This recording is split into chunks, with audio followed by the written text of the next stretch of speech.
খিদেও লাগছে, একটা বন রুটি আর একটা চা খাইতে পারলে দেখি শীতের দোকানে যাইয়া বাহি খান।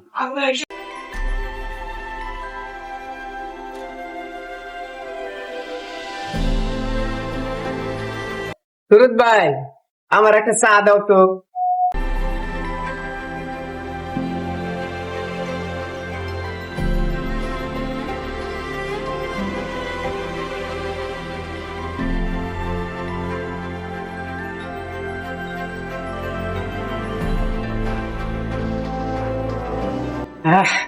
এখন তো একটু শান্তি লাগতেছে।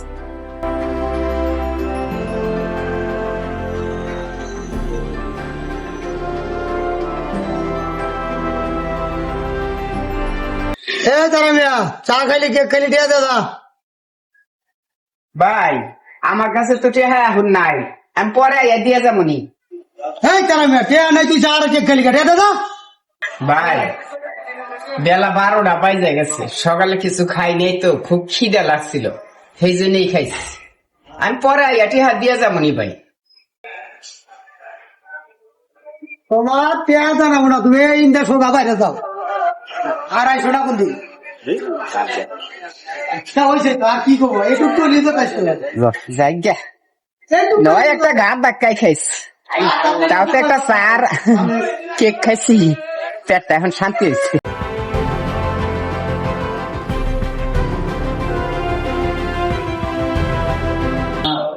কালাম ভাই খুব খিদা লাগছে, আমার 2টা কলা দিবা।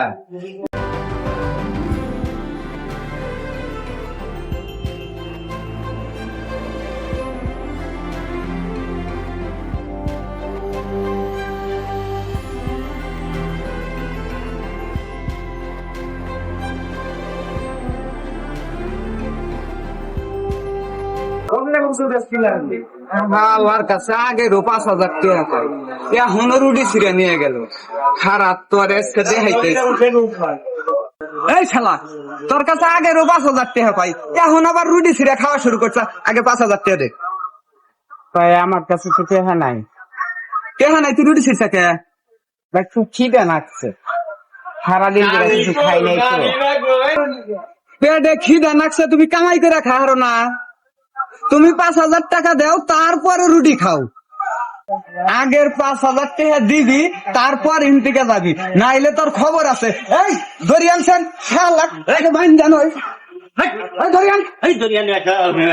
ভাই আমি টেহার ব্যবস্থা হইলে আপনারা দিয়ে দেব, আমার হাতে এবার করেন না ভাই। দিস শালা পাঁচুক খাইবার মানুষ দেখা দিতে তো বিষ করে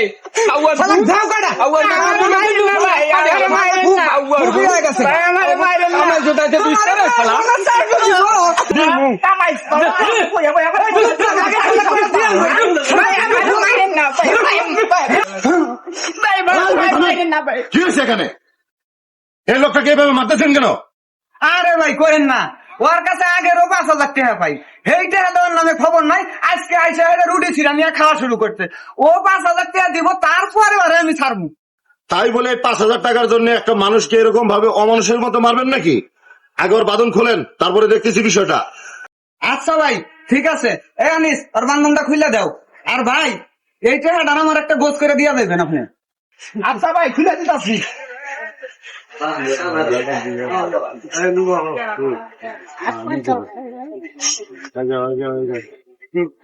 আমার মায়েরা আমার হাঙ্গা টাঙ্গা ভাঙ্গা দিছে। আসলে তোমার কি হয়েছে? তুমি কামাই রোজগার করো না, সেটা আমরা ভালোভাবেই জানি। মানুষের দোকান থেকে বাকি খাও, আর এইভাবে বাকি খাইলে মানুষ কয়দিন সহ্য করবে তুমিই বলো। ভাই আপনারা তো জানেন, ওর ন্যায্য অধিকারের জন্য ওর আত্মীয় স্বজনের কাছে গেছিল, তারা তাকে ধইরা মাইরা হাত পাও ভেঙে দিছে। ও রোজগার করার ক্ষমতা হারিয়ে ফেলেছে, পেটের ক্ষুধায় দোকানে দোকানে বাকি খায়। ভাই আমরা তো পকেটের টাকা দিয়ে দোকানের মাল কিনে আনি, ও যদি এইভাবে বছরের পর বছর বাকি খায়, আমাদের দোকান চলবো কেমনে? ভাই আপনি ঠিকই বলেছেন, ও একজন অসহায় মানুষ, এভাবে মায়ের ধর করে কি টাকা নেওয়া যাবে? ধৈর্য ধরছেন, আর একটু ধৈর্য ধরেন, অবশ্যই ও টাকা আপনার দিয়ে দিবে। তারা মিয়া ওরাও তো দোকানে টাকা দিয়ে মাল করে, ওদেরও তো পরিবার নিয়ে চলতে হয়। তোমার পেটের খিদাও আমি বুঝি, তারপরেও তুমি যত তাড়াতাড়ি সম্ভব ওদের টাকাটা দিয়ে দেওয়ার চেষ্টা করবা। আর এরকম ভাবে বাকি কোনো দোকানে খাবা না কখনো। আচ্ছা ঠিক আছে ভাই, আমি টাকার ব্যবস্থা করতে পারলে আমি ওনার টাকাগুলো দিয়ে দিব। কাকা, তারা আমি আগে একটু ডাক্তারের কাছে নিয়ে কিছু ওষুধ নিয়ে দেন তো, আমি আসতেছি।